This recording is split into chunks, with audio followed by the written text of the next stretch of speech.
Hi yours, welcome to Basava HA Manvi. ಇವತ್ತಿನ ಕ್ಲಾಸಲ್ಲಿ ನಾವು ಸಿ ಪ್ರೋಗ್ರಾಮಿಂಗ್ ಪಾರ್ಟ್ ನಂಬರ್ 4ಅಲ್ಲಿ ನಾವು ಇಂಟ್ರಡಕ್ಷನ್ ಜೊತೆಗೆ ಹಿಸ್ಟ್ರಿ ಬಗ್ಗೆ ತಿಳ್ಕೊಳ್ಳೋಣ. ಹಿಸ್ಟ್ರಿ ಅಂದರೆ ಯಾವ ರೀತಿಯಿಂದ ಫಸ್ಟ್ ಪ್ರೋಗ್ರಾಮಿಂಗ್ ಲ್ಯಾಂಗ್ವೇಜ್ ಯಾವುದು ಬಂತು, ಅದಾದ ನಂತರ ಯಾರ್ಯಾರು ಡೆವಲಪ್ಮೆಂಟ್ ಮಾಡಿದ್ರು ಮತ್ತು ಅದು ಹೇಗೆ ಅಪ್ಗ್ರೇಡ್ ಆಗ್ತಾ ಆಗ್ತಾ ಲಾಸ್ಟ್ಗೆ ಸಿ ಪ್ರೋಗ್ರಾಮಿಂಗಲ್ಲಿ ಡೆನ್ನಿಸ್ ರಿಚ್ಚಿ ಅವರು ಯಾವ ರೀತಿಯಿಂದ ಡೆವಲಪ್ಮೆಂಟ್ ಮಾಡಿದ್ದಾರೆ ಅಂತ ಹೇಳ್ಬಿಟ್ಟು ಜಸ್ಟ್ ಒಂದು ಹಿಸ್ಟ್ರಿ ಇಂಟ್ರಡಕ್ಷನ್ ತಿಳ್ಕೊಳ್ಳೋಣ. ಓಕೆ ಯುವರ್ಸ್, ಫಸ್ಟ್ ಸ್ಟಾರ್ಟಿಂಗ್ ಇಲ್ಲಿ ಬಂದು what is C language, C language ಅಂದರೆ ಏನು ಅನ್ನೋದನ್ನು ನಾವು ಫಸ್ಟ್ ಇಲ್ಲಿ ತಿಳ್ಕೊಳ್ಬೇಕಾಗ್ತದೆ. ಆದರೆ ಇದು ಪಾರ್ಟ್ ನಂಬರ್ 1ನಲ್ಲಿ ನಾನು ನಿಮಗೆ ತಿಳಿಸಿದ್ದೀನಿ. ಆದರೆ ಇಲ್ಲಿ C is a middle level programming language. C ಅನ್ನೋದೇನದು middle level programming language. Then also general purpose structured programming language. General ಆಗಿ ನಾವು ಯೂಸ್ ಮಾಡುವಂಥದ್ದು ಸಿ ಪ್ರೋಗ್ರಾಮಿಂಗ್ ಲ್ಯಾಂಗ್ವೇಜ್. ಅದರ ಜೊತೆಗೆ ಸಿ ಅನ್ನೋದು ಒಂದು ಸ್ಟ್ರಕ್ಚರ್ಡ್ ಪ್ರೋಗ್ರಾಮಿಂಗ್ ಲ್ಯಾಂಗ್ವೇಜ್ ಆಗಿರುತ್ತದೆ. ಆದರೆ ಇದಕ್ಕಿಂತ ಮುಂಚೆ ಬಂದಿರುವಂಥದ್ದು ಸ್ಟ್ರಕ್ಚರ್ಡ್ ಪ್ರೋಗ್ರಾಮಿಂಗ್ ಲ್ಯಾಂಗ್ವೇಜ್ ಆಗಿರುವುದಿಲ್ಲ. ಏಕೆಂದರೆ ಲೆಂತಿಯಾಗಿ ಬಹಳ ಪ್ರೋಗ್ರಾಮ್ನ ಭಾಳ ಉದ್ದವಾಗಿ ಹೆಚ್ಚಿಗೆ ರೀತಿಯಲ್ಲಿ ಬರೀಬೇಕಾಗ್ತಿತ್ತು. ಬಟ್ ಯಾವುದೇ ರೀತಿಯ ನಾವು ಏನಾದರೂ ಎರರನ್ನು ಬಂದಾಗ ಕಂಡುಹಿಡಿಯಲಿಕ್ಕೆ ಫೈಂಡ್ ಔಟ್ ಮಾಡಲಿಕ್ಕೆ ಕಷ್ಟ ಆಗ್ತಿತ್ತು. ಆದರೆ ಸಿ ಪ್ರೋಗ್ರಾಮಿಂಗಲ್ಲಿ ಸ್ಟ್ರಕ್ಚರ್ಡ್ ಪ್ರೋಗ್ರಾಮಿಂಗ್ ಬಂದ ನಂತರ ಅಂದರೆ ಡಿವೈಡ್ ಪಾರ್ಟಿಷನ್ ಪ್ರಕಾರ ನಾವು ಪ್ರೋಗ್ರಾಮಿಂಗ್ ಬರಿತಾ ಹೋದಾಗೆಲ್ಲ ಸಿ ಪ್ರೋಗ್ರಾಮಿಂಗಲ್ಲಿ ಈಸಿಯಾಗಿ ಏನಾದರೂ ಎರರ್ ಬಂದಾಗ ಫೈಂಡ್ ಔಟ್ ಮಾಡ್ಬೋದು. ಹಾಗೆ ಯಾರಾದರೂ ಹೊಸಬರಿಗೆ ಕಲಿಬೇಕಂದಾಗ ಸೊ ಈಸಿಯಾಗಿ ನಾವು ಸಿ ಪ್ರೋಗ್ರಾಮಿಂಗಲ್ಲಿ ಕಲಿಬೋದು ಆಗಿದೆ. ಆದರೆ ಪ್ರೀವಿಯಸ್ ಪ್ರೋಗ್ರಾಮಿಂಗ್ ಲ್ಯಾಂಗ್ವೇಜಲ್ಲಿ ನಮಗೆ ಆಗ್ತಿರಲಿಲ್ಲ, ಕಷ್ಟಕರವಾಗ್ತಿತ್ತು. Okay yours, so C is a middle level programming language. Then general purpose structured programming language it is called C language. Okay, ಈ ಸಿ ಲ್ಯಾಂಗ್ವೇಜ್ ಅನ್ನೋದು ಯಾರು ಕಂಡುಹಿಡಿದ್ರಪ್ಪ ಅಂತಂದರೆ developed by Dennis Ritchie. Dennis Ritchie ಅನ್ನೋರು ಕಂಡುಹಿಡಿದ್ರು. ಓಕೆ, ಅವರು development ಮಾಡಿದ್ರು. So ಅವ್ರು ಡೆವಲಪ್ಮೆಂಟ್ ಮಾಡಬೇಕಾದ್ರೆ ಪ್ರೀವಿಯಸ್ಸಲ್ಲಿ ಏನಾಗಿದೆ ಎಂಬುದು ಹಿಸ್ಟ್ರಿ ನೋಡೋಣ. ಓಕೆ, ಯಾವ ಲ್ಯಾಬ್ರೇಟರಿ AT&T ಬೆಲ್ ಲ್ಯಾಬ್ರೇಟರೀಸ್ USA ಇರುತ್ತೆ. ಅದು ಹಿಂದಿ ಇಯರ್ ಆಫ್ 1972 ಅಲ್ಲಿ ಜಾರಿಗೆ ತಂದರು. ಓಕೆ, ಸಿ ಅನ್ನೋದು ಸಿ ಪ್ರೋಗ್ರಾಮಿಂಗ್ ಲ್ಯಾಂಗ್ವೇಜ್ ಅನ್ನೋದು that is well suited for system programming level languages. System level ಏನಾದರೂ ಪ್ರೋಗ್ರಾಮ್ಸ್ನ ಕೋಡಿಂಗ್ ಮಾಡಬೇಕಾದ್ರೆ that is very very useful ಆಗುವಂಥದ್ದು. ಸಮ್ ಅಪ್ಲಿಕೇಶನ್ ಮುಖಾಂತರ ರೆಡಿ ಮಾಡ್ಬೋದು, ಬಟ್ ನಮಗೆ OS ಅನ್ನೋದಕ್ಕೆ ನಾವು ರೆಡಿ ಮಾಡೋದಕ್ಕೆ that is well suited for C programming languages. ಅದೇ ರೀತಿಯಾಗಿ ಡ್ರೈವರ್ಸ್ ನಾವು ಕೋಡಿಂಗ್ ಮಾಡಬೇಕಾ ಆಗಿತ್ತಪ್ಪ ಅಂತಂದರೆ ಡ್ರೈವರ್ಸ್ ಅಂತಂದರೆ ಜಸ್ಟ್ ಎಕ್ಸಾಂಪಲ್ ನಿಮ್ಗೆ ಕೊಡೋದಾದ್ರೆ ನಿಮಗೆ ಲಾಸ್ಟ್ ಟೈಮ್ ಫಸ್ಟ್ ಕ್ಲಾಸಲ್ಲಿ ಹೇಳಿದ್ದೀನಿ ಎಕ್ಸಾಂಪಲ್ಸ್. ಪ್ರಿಂಟರ್ ಬಗ್ಗೆ ಹೇಳಿದ್ದೀನಿ. ಆ ಪ್ರಿಂಟರ್ಗೆ ಒಂದು ಹೊಸದನ್ನು ಬೈ ಮಾಡಿದಾಗ ಪ್ರಿಂಟರ್ ಅದ್ರ ಜೊತೆಗೆ ಒಂದು CD ಅನ್ನೋದು ಕೊಡ್ತಾರೆ, ಡ್ರೈವರ್ CD ಅದು. ಅಥವಾ ಯುಟಿಲಿಟಿ ಸಾಫ್ಟ್ವೇರ್ ಅಂತ ಕರಿತೀವಿ. ಅದ್ರ ಜೊತೆಗೆ ಪ್ರೋಗ್ರಾಮಿಂಗ್ ಎಲ್ಲ ಮಾಡಿ ಕೋಡಿಂಗ್ ಎಲ್ಲ ಮಾಡಿ ಅದು ಸಿ ಮುಖಾಂತರ ಮಾಡಿರ್ತಾರೆ ಕೆಲವೊಂದೆಲ್ಲ. ಸೊ ಬೇರೆ ಬೇರೆ ಈಗೆಲ್ಲ ಬೇರೆ ಬೇರೆ ಲ್ಯಾಂಗ್ವೇಜಸ್ ಬಂದಿವೆ, ಅದ್ರ ಮುಖಾಂತರ ಮಾಡ್ಬೋದು. ಬಟ್ ಸಿ ಅನ್ನೋದು ಮೇನ್ OSಗೆ ಸಂಬಂಧಪಟ್ಟಿದ್ದು ವೆರಿ ಯೂಸ್ಫುಲ್ ಆಗುವಂಥದ್ದು ಸಿ ಅನ್ನೋದು. ಓಕೆ ವರ್ಸ್, next also use it for business and scientific applications. So business ಪರ್ಪೋಸಿಗೆ ನಾವೆಲ್ಲ ಮಾರ್ಕೆಟಲ್ಲಿ ನೋಡ್ತಾ ಇರೋದು ಬಿಸ್ನೆಸ್ಸಲ್ಲಿ ಯೂಸ್ ಮಾಡುವಂಥದ್ದು. ಸೈಂಟಿಫಿಕ್ ಅಪ್ಲಿಕೇಶನ್ ನಾವು ರೆಡಿ ಮಾಡೋದಕ್ಕೆ ನಾವು ಸಿ ಅನ್ನೋದು ಯೂಸ್ ಮಾಡ್ತೀವಿ. ಓಕೆ ವರ್ಸ್, ಸೊ ನೆಕ್ಸ್ಟ್ ಒಂದು ನೋಡೋದಾದರೆ history of C. In the year 1950-60 algal ಅಂದರೆ ಅಲ್ಗಾರಿದಮ್ ಅಂತೇಳಿ ಬರ್ತೀವಿ, ಅಲ್ಗಾರಿದಮಿಕ್. ಓಕೆ, ಈ ಲ್ಯಾಂಗ್ವೇಜ್ ನೇಮ್ ಯುರೋಪಿಯನ್ನರಾದ ಇಂಟರ್ನ್ಯಾಷನಲ್ ಗ್ರೂಪ್ ಅವರು ಇನ್ವೆಂಟ್ ಮಾಡಿದ್ದು. ಓಕೆ, ಈ ಆಲ್ಗೋಲ್ ಲ್ಯಾಂಗ್ವೇಜಸಲ್ಲಿ ಜಸ್ಟ್ ಡ್ರಾಬ್ಯಾಕ್ ಮಾಡ್ಬೋದಾಗಿತ್ತು. ಅದ್ರ ಜೊತೆಗೆ ಜಸ್ಟ್ ಮ್ಯಾನ್ಯಲ್ ಆಗಿ ಏನೇ ಒಂದು ಪ್ರಾಬ್ಲಮ್ ಇತ್ತಂದರೆ ಈ ಮ್ಯಾನ್ಯಲ್ ಆಗಿ ಸಾಲ್ವ್ ಮಾಡಬೇಕಾಗ್ತಿತ್ತು. ಹಾಗಾಗಿ ಜಸ್ಟ್ ಡ್ರಾಬ್ಯಾಕ್ ಮುಖಾಂತರ ನಾವು ಮ್ಯಾನ್ಯಲ್ ಆಗಿ ನಾವು ಸಾಲ್ವ್ ಮಾಡಬೇಕು. ಯಾವುದೋ ಒಂದು ಪ್ರಾಬ್ಲಮ್ಗೆ ನಾವು ಸಾಲ್ವ್ ಮಾಡಬೇಕಾದ್ರೆ ಡ್ರಾಬ್ಯಾಕ್ ಮುಖಾಂತರ ನಾವು ಸಾಲ್ವ್ ಮಾಡಬೇಕಾಗ್ತಿತ್ತು. ಸೊ ಹಾಗೆ ಅಷ್ಟೊಂದು ಎಫಿಷಿಯನ್ಸಿ ಅಷ್ಟೊಂದು ಆಗಿರಲಿ, ಇನ್ಎಫಿಷಿಯನ್ಸಿ ಆಗಿತ್ತು. ಹಾಗಾಗಿ ಫಸ್ಟ್ 1950 to 1960 ಸೊ ಆಲ್ಗೋಲ್ ಅನ್ನೋದು ಫಸ್ಟ್ ಬಂತು. ಅಂದರೆ ವರ್ಲ್ಡ್ ವೈಡಲ್ಲಿ ನಮಗೆ first which is the first language ಅಂತಂದರೆ ಆಲ್ಗೋಲ್ ಅಂತ ನಾವು ಹೇಳ್ಬೋದು. ಅಂದರೆ ಆಲ್ಗರಿದಮಿಕ್ ಫಸ್ಟ್ ಡ್ರಾಬ್ಯಾಕ್ ಮುಖಾಂತರ ಮ್ಯಾನ್ಯಲ್ ಆಗಿ ಸಾಲ್ವ್ ಮಾಡ್ತೀವಿ.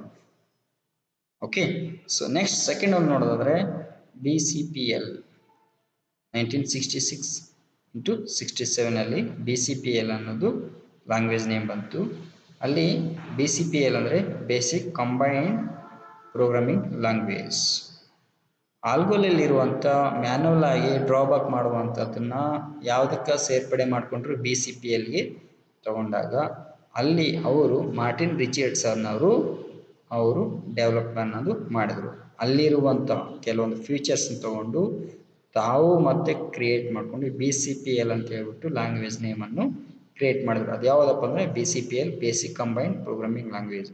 ಇದರಲ್ಲಿ ಪ್ರೋಗ್ರಾಮಿಂಗ್ನ ಬರಿತಿದ್ರು, ಪ್ರೋಗ್ರಾಮಿಂಗ್ ಕೋಡಿಂಗ್ನ ಬರಿತಾ ಇದ್ರು. ಆದರೆ ಲೆಂತಿ ಆಗಿ ಪ್ರೋಗ್ರಾಮ್ನ ಬರಿತಾಯಿದ್ರು, ಕೋಡಿಂಗ್ ಅನ್ನೋದು ಬರಿತಾಯಿದ್ರು, ಲೆಂತಿ ಪ್ರೋಸೆಸ್ ಆಗ್ತಿತ್ತು. ಏನೇ ಒಂದು ಪ್ರಾಬ್ಲಮ್ ಬಂದಾಗ ನಾವು ಈಸಿಯಾಗಿ ಎರರ್ನ ಕಂಡುಹಿಡಿಯೋಕೆ ಆಗ್ತಿರ್ಲಿಲ್ಲ, ಫೈಂಡ್ ಔಟ್ ಮಾಡಲಿಕ್ಕೆ ಕಷ್ಟ ಆಗ್ತಿತ್ತು. ಅದಾದ ನಂತರ ನೆಕ್ಸ್ಟ್ ಏನು ಮಾಡಿದ್ರು, ಸೊ ಕೆನ್ ಥಾಮ್ಸನ್ ಅವರು 1970 ಇದ್ರದ್ದು ಒಂದು ಇನಿಷಿಯಲ್ ನೇಮ್ B ಅನ್ನೋದು ತಗೊಂಡು ಇಲ್ಲಿರುವಂಥ ಫ್ಯೂಚರ್ಸ್ನ Bಯಲ್ಲಿ ಒನ್ ಸ್ಟೆಪ್ ಫಾರ್ವರ್ಡ್ ಅಂತ ಅರ್ಥ ಹೇಳ್ಬೋದು. ಅಂದರೆ ಇಲ್ಲಿರುವಂಥ ಪ್ರತಿಯೊಂದನ್ನು ಫ್ಯೂಚರ್ಸ್ನ ಇದರೊಳಗಡೆ ಆ್ಯಡ್ ಮಾಡಿ B ಅಂತ ಹೇಳ್ಬಿಟ್ಟು ಲ್ಯಾಂಗ್ವೇಜ್ ನೇಮ್ ಕೊಟ್ಟು ಕೆನ್ ಥಾಮ್ಸನ್ ಅವರು ಇನ್ವೆಂಟ್ ಮಾಡಿದ್ರು, ಅಂದರೆ ಡೆವಲಪ್ಮೆಂಟ್ ಮಾಡಿದ್ರು. ಸೊ ಇಲ್ಲಿರುವಂಥದ್ದು ಏನಪ್ಪ ಅಂತಂದರೆ ಯುನಿಕ್ಸ್ ಆಪ್ರೇಟಿಂಗ್ ಬಲ್ಲ ಮುಂಚೆಗೆ B ಅನ್ನೋದು ಪ್ರೋಗ್ರಾಮ್ ಲ್ಯಾಂಗ್ವೇಜಸಲ್ಲಿ ಯೂಸ್ ಮಾಡ್ತಿದ್ರು. ಓಕೆ, ಸೊ ಎಡಿಷನಲ್ ಆಗಿ ಇಲ್ಲಿ B ಅಂತ ಹೇಳ್ಬಿಟ್ಟು B ಅಂತ ಹೇಳ್ಬಿಟ್ಟು ಡೆವಲಪ್ಮೆಂಟ್ ಮಾಡಿದ್ದಾರೆ. ಓಕೆ, ಅದಾದ ನಂತರ ನೆಕ್ಸ್ಟು B ಮತ್ತು BCPL ಇವೆರಡನ್ನು ಮರ್ಜ್ ಮಾಡಿಕೊಂಡು ಇನ್ನು ಫ್ಯೂಚರ್ಸ್ ಒಳಗಡೆ ಇನ್ನು ಅಪ್ಗ್ರೇಡ್ ಮಾಡ್ತಾ ಲಾಸ್ಟಿಗೆ ಫೈನಲ್ ಆಗಿ ಸೊ ಈ ಗ್ರೂಪ್ನಲ್ಲಿರುವಂಥ ಕೆನ್ ಥಾಮ್ಸನ್, ಮಾರ್ಟಿನ್ ರಿಚರ್ಡ್ಸ್ ಇವರೆಲ್ಲ ಒಂದು ಫೈನಲ್ ಮಾಡಿರುವಂಥದ್ದು C ಪ್ರೋಗ್ರಾಮಿಂಗ್ ಒಳಗಡೆ. ಮತ್ತು ಡೆನ್ನಿಸ್ ರಿಚೆನ್ ಅವ್ರು ಏನು ಮಾಡಿದ್ರು, ಇವ್ರನ್ನೆಲ್ಲ ಯೂಸ್ ಮಾಡಿಕೊಂಡು C ಅಂತ ಹೇಳ್ಬಿಟ್ಟು ಡೆವಲಪ್ಮೆಂಟ್ ಮಾಡಿದ್ರು. ಅದು C ಪ್ರೋಗ್ರಾಮಿಂಗ್ ಲ್ಯಾಂಗ್ವೇಜ್. ಯಾರು ಡೆವಲಪ್ಮೆಂಟ್ ಮಾಡಿರೋದು? ಡೆನ್ನಿಸ್ ರಿಚೆ ಫ್ರಮ್ USA ಆದವರು. ಅದು 1972 ಮಾಡಿದ್ರು. ಸೊ BCPL ಇರುವಂಥ ಫ್ಯೂಚರ್ಸ್ನ ತಗೊಂಡು Bಯಲ್ಲಿ ಇರುವಂಥ ಫ್ಯೂಚರ್ಸ್ನ ತಗೊಂಡು Cಯಲ್ಲಿ ಅಡ್ವಾನ್ಸ್ಡ್ ಆಗಿ ಯೂಸ್ ಮಾಡಲಿಕ್ಕೆ ಸ್ಟಾರ್ಟ್ ಮಾಡಿದ್ರು, ಅಂದರೆ ಯೂನಿಕ್.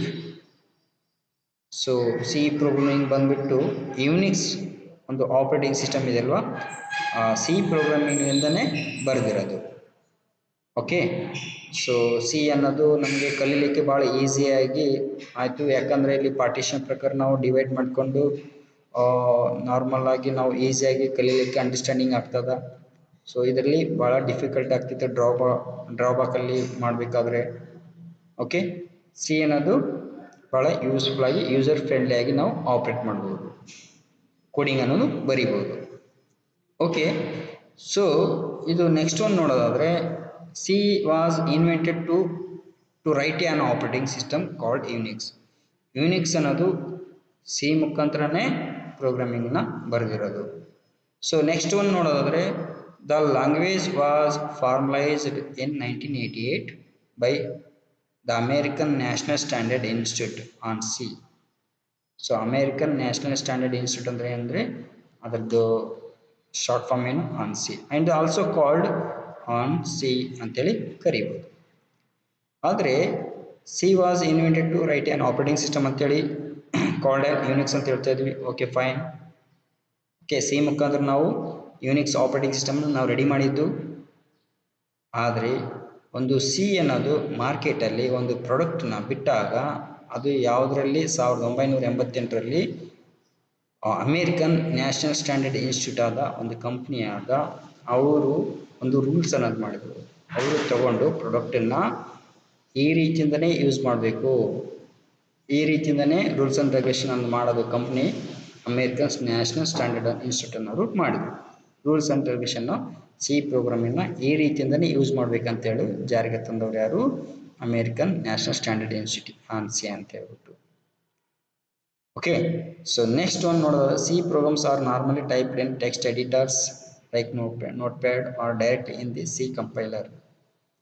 ಸೊ ಮೊದಲೆಲ್ಲ ನಾವು ಟೆಕ್ಸ್ಟ್ ಎಡಿಟರ್ಸ್ ಆ್ಯಂಡ್ ನೋಟ್ಪ್ಯಾಡಲ್ಲಿ ನಾವು ಟೈಪ್ ಮಾಡಬೇಕಾಗ್ತಿತ್ತು. ಈಗ ನಮಗೆ ಒಂದು ಇನ್ ದಿ ಕಂಪೈಲರ್ ಅಂದರೆ ಕಂಪೈಲರ್ ಪ್ರೋಗ್ರಾಮ್ ಅನ್ನೋದು ಬಂದಿದೆ, ಅದರೊಳಗೆ ಡೈರೆಕ್ಟಾಗಿ ಎಕ್ಸಿಕ್ಯೂಟ್ ಮಾಡಬೇಕಾಗುತ್ತೆ. ನೋಟ್ಪ್ಯಾಡ್ ಟೆಕ್ಸ್ಟ್ ಎಡಿಟಲ್ಲಿ ನಾವು ಟೈಪ್ ಮಾಡ್ಕೊಂಡು ಅದರಲ್ಲಿ ಕಾಪಿ ಟು ಪೇಸ್ಟ್ ಒಂದು ಮಾಡಿ ಎಕ್ಸಿಕ್ಯೂಟ್ ಮಾಡಬೇಕಾಗ್ತಿತ್ತು. ಆದರೆ ಈಗಿಲ್ಲ, ಡೈರೆಕ್ಟಾಗಿ ಸಿ ಪ್ರೋಗ್ರಾಮಲ್ಲಿ ಟರ್ಬೋ ಅಂತ ಏನು ಯೂಸ್ ಮಾಡ್ತಿರಲ್ಲ ಅದರಲ್ಲೇ ಡೈರೆಕ್ಟಾಗಿ ಕಂಪೈಲ್ ಮಾಡಿ ಪ್ರೋಗ್ರಾಮ್ನ ರನ್ ಮಾಡ್ಬೋದು, ಕಂಪೈಲ್ ಮಾಡ್ಬೋದು. So okay yours, next last ಒಂದು ನೋಡೋದಾದರೆ AC ಪ್ರೋಗ್ರಾಮ್ಸ್ ಅಂದರೆ ಸಿ ಪ್ರೋಗ್ರಾಮ್, ಒಂದು C program can vary from 3 lines to millions of lines and it should be written into one or more files with extensions. So ಇಲ್ಲಿ C program ಅನ್ನೋದು starting 3 ಲೈನಿಂದ start ಮಾಡ್ಬೋದು ಅಂತ. Okay, 3 ಲೈನ್ಸಿಂದ start ಮಾಡ್ಬೋದು up to million lines of ಅಲ್ಲಿವರೆಗೂ ನಾವು ಪ್ರೋಗ್ರಾಮ್ಸ್ನ ಬರಿಬೋದು, ಕೋಡಿಂಗನ್ನು ಬರಿಬೋದು. ಅದ್ರ ಜೊತೆಗೆ ನಾವು ಫೈಲ್ನ ಸೇವ್ ಮಾಡಬೇಕಾದ್ರೆ ಫಸ್ಟ್ ಎಕ್ಸ್ಟೆನ್ಷನ್ ಫೈಲ್ ನೇಮ್ ಅಂತ ಕೊಡ್ತೀವಿ. ಅದೇನಂತ ಎಕ್ಸಾಂಪಲ್ ಅಂತಂದರೆ ಫೈಲ್ ಒಂದು ಸೇವ್ ಮಾಡಬೇಕಾದ್ರೆ ಎಕ್ಸ್ಟೆನ್ಷನ್ hello.c ಅಂತ ಒಂದು ಫೈಲ್ ನೇಮ್ ಕೊಡಬೇಕಾದ್ರೆ ನಿಮ್ಮ ಹೆಸರು .c ಅಂತೇಳಿ ಕೊಡಬೇಕು. ಯಾಕಂದರೆ ಸಿ ಪ್ರೋಗ್ರಾಮಿಂಗಲ್ಲಿ ನಾವು ಮಾಡ್ತಿರೋದು, ಹಂಗಾಗಿ ಇನಿಷಿಯಲ್ ಫಸ್ಟ್ ಬಿಫೋರ್ ಏನು ಮಾಡಬೇಕು .c ಅಂತ ಹೇಳ್ಬಿಟ್ಟು ಅದಕ್ಕೆ ಮುಂಚೆ ನೇಮ್ ಅನ್ನೋದು ಮೆನ್ಷನ್ ಮಾಡಿ ಸೇವ್ ಅನ್ನೋದು ಮಾಡಬೇಕಾಗುತ್ತೆ. ಓಕೆ ಯುವರ್ಸ್, ಸೊ ಈ ಥರ ಅದ್ರ ಜೊತೆಗೆ ಡಿಫ್ರೆಂಟ್ ಟೈಪ್ಸ್ ಆಫ್ ಲ್ಯಾಂಗ್ವೇಜಸ್ ಇದ್ದಾವೆ. ಅದು ಯಾವುದಪ್ಪ ಅಂತಂದರೆ ಲೋ ಲೆವೆಲ್ ಲ್ಯಾಂಗ್ವೇಜ್. ನೀವು ಸೊ ಪ್ರಿವಿಯಸ್ಸಲ್ಲಿ ಕೇಳಿದಿರಿ machine level language, binary language ಅಂತ ಕರಿತೀವಿ 110 ಅಂತೇಳಿ. ಅಸೆಂಬ್ಲಿ ಲ್ಯಾಂಗ್ವೇಜ್ ಯೂಸ್ಡ್ ನಿಮೋನಿಕ್ಸ್ ಅಂತಂದರೆ ನೀವು ಎಕ್ಸೆಲಲ್ಲಿ ಪ್ರಿವಿಯಸ್ ಕ್ಲಾಸಸ್ಸಲ್ಲಿ ಮಾಡಿದ್ದೀನಿ. ಅಂದರೆ ಸಬ್ಟ್ರಾಕ್ಷನ್, ಸಮ್ ಅಂತ ಫಾರ್ಮುಲಾ ಬರುತ್ತಲ್ವ, SUM ಸಮ್ ಅಂತ ಟೈಪ್ ಮಾಡಿದಾಗ ನಮಗೆ ಐಡೆಂಟಿಫೈ ಆಗುತ್ತೆ. ಈಗ ಫಾರ್ ಎಕ್ಸಾಂಪಲ್ ಸಮ್ ಈಕ್ವಲ್ ಹಾಕಿ ಸಮ್ ಹಾಕಿ 2 + 2 ಅಂತ ಬ್ರಾಕೆಟ್ ಒಳಗೆ 2 + 2 ಅಂತ 4 ಅಂತ ನಮ್ಗೆ ರಿಸಲ್ಟ್ ಆಗುತ್ತೆ. ಆದರೆ ನಮ್ಗೆ ಐಡೆಂಟಿಫೈಗೋಸ್ಕರ ನಿಮೋನಿಕ್ಸ್ ಅಂತ ಹೇಳ್ಬಿಟ್ಟು ಅಸೆಂಬ್ಲಿ ಲ್ಯಾಂಗ್ವೇಜಲ್ಲಿ ಬಂತು. ಅದ್ರಲ್ಲಿ ನಮಗೆ ಐಡೆಂಟಿಫೈ ಬೈನರಿ ಲ್ಯಾಂಗ್ವೇಜಲ್ಲಿ ನಮ್ಗೆ ಅರ್ಥ ಆಗುತ್ತೆ, ಯಾಕೆ 1010 ಅಂತ ಇರುತ್ತೆ. ನಿಮೋನಿಕ್ಸ್ ಏನು ತೋರಿಸ್ಕೊಡ್ತದಪ್ಪ, ಏನು ಸೂಚನೆ ಕೊಡ್ತದಪ್ಪ ಅಂತಂದರೆ ಸಮ್ ಮಾಡಬೇಕಾದ್ರೆ SUM ಸಮ್ ಅಂದರೆ ಟೆಕ್ಸ್ಟ್ ವಿತ್ ನಂಬರ್ಸ್ ಅಂತ ಆ ರೀತಿಯಿಂದ ನಾವು ಅಸೆಂಬ್ಲಿ ಲ್ಯಾಂಗ್ವೇಜಲ್ಲಿ ನಾವು ಪ್ರೋಗ್ರಾಮಿಂಗನ್ನು ಬರೆದಾಗ ಅದನ್ನು ಮತ್ತೆ ಮಿಷನ್ ಲ್ಯಾಂಗ್ವೇಜ್ಗೆ ನಾವು ಕನ್ವರ್ಟ್ ಮಾಡಬೇಕಾಗ್ತಿತ್ತು. ಓಕೆ, ನಮ್ಗೆ ಐಡೆಂಟಿಫೈ ಆಗ್ತದೆ ಸಬ್ಟ್ರಾಕ್ಷನ್, ಸಮ್ ಎಡಿಷನ್ ಆಗ್ತದೆ, MUL ಮಲ್ಟಿಪ್ಲಿಕೇಶನ್. ಈ ರೀತಿಯಿಂದ ಅಸೆಂಬ್ಲಿ ಲ್ಯಾಂಗ್ವೇಜಲ್ಲಿ ಈ ಕೋಡಿಂಗ್ನ ಯೂಸ್ ಮಾಡ್ಬೋದಾಗುತ್ತೆ.